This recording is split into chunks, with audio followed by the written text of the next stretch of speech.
नमस्कार मित्रांनो, नर्सिंग या किशोर सेवा मी आरोग्यज्योती चॅनलमध्ये मी अक्षय तुम्हा सर्वांचं मनापासून स्वागत करते। तर मित्रांनो, आजच्या व्हिडिओमध्ये बघणार आता मेंटल हेल्थ अँड सायकाट्रिक नर्सिंगमध्ये विचारले जाणारे महत्त्वपूर्ण प्रश्न बघूया, जे 5 मार्काला विचारले जातात। तर ते आपण बघणार आहोत GNM सेकंड इयर।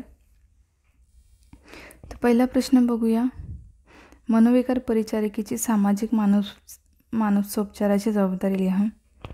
त्याच्यानंतर दुसरा प्रश्न आहे, आत्महत्या करू शकणाऱ्या रुग्णाचे व्यवस्थापन आपण कसं करू शकतो ते लिहा। तिसरा प्रश्न आहे, राष्ट्रीय मानसिक आरोग्य कार्यक्रम ते लिहायचं आहे।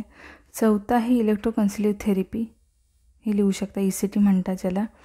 पाचवा आहे बिहेवियर थेरपी, ठीक आहे।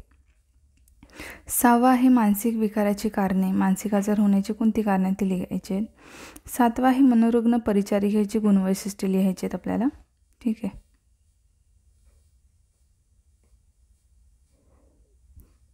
त्याच्यानंतर आठवा आहे व्यवसायोपचार। नववा काय क्वेश्चन आहे, तर मनोरुग्णाच्या ॲडमिशन व डिस्चार्जची प्रक्रिया लिहा, ठीक आहे। 10वा आहे लिथियम कार्बोनेट, हा जो क्वेश्चन आहे तो लिहायचा आहे। 11वा आहे स्क्रिझोफेनिया नावाचा जो क्वेश्चन आहे, हे मी जे सांगितलेत, कधी कधी 15 मार्कालाही विचारला जातो, व्याख्या लिहिला जातो, कारणे प्रकार वगैरे अशा प्रकारात लिहिला जातो। तर 15 मार्काला जो क्वेश्चन आहे त्याचा आन्सर माझ्या चॅनलवर आहे। याच्यातले बहुतेक क्वेश्चन मी घेऊन झालेले आहेत, तर ते चॅनलवर जाऊन चेक करा। पॉसिबल असेल तर मी लिंक ह्यांची डिस्क्रिप्शन बॉक्समध्ये देऊन ठेवते, ठीक आहे। त्याच्यानंतर डिप्रेशन विचारला जातो। 13 आहे मानसिक आजाराची कारणे, ऑलरेडी झालं आपलं, पण तरीसुद्धा रिपीट झालं आहे।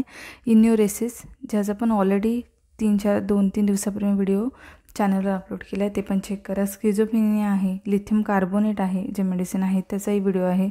ही ॲडमिशन आणि डिस्चार्जची प्रक्रियेचा व्हिडिओ आहे माझ्या चॅनलवरती, ठीक आहे। ह्याच्यातले बरेच जे आहेत ECT आहे, म्हणजे इलेक्ट्रोकन्सल्टिव्ह थेरपी आहे, तर ह्याचे मी बरेच व्हिडिओ आहेत ते चॅनलवर बनवून ठेवलेत, तर ते जाऊन तुम्ही बघा। आणि तुमच्याकडे जर नोट्स असतील तर त्या नोट्सही तुम्ही फॉलो करू शकता। असं नाही आहे की माझ्याच व्हिडिओवरती बघून तुम्ही हे करायला पाहिजे। जर क्वेरी असेल तर जाऊन चेक करू शकता, आणि तुमच्या नर्सिंग ट्युटरच्या जर टिप्स किंवा नोट्स असेल तर त्या तुम्ही फॉलो करू शकता। असं नाही आहे की ह्याच फॉलो करायला पाहिजे।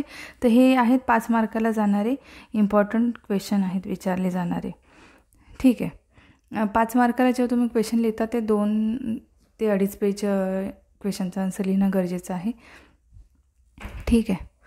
तर त्याच्यासाठी अशा प्रकारचा आजचा व्हिडिओ होता, छोटासाच होता, इम्पॉर्टंट क्वेश्चनसाठी आहे।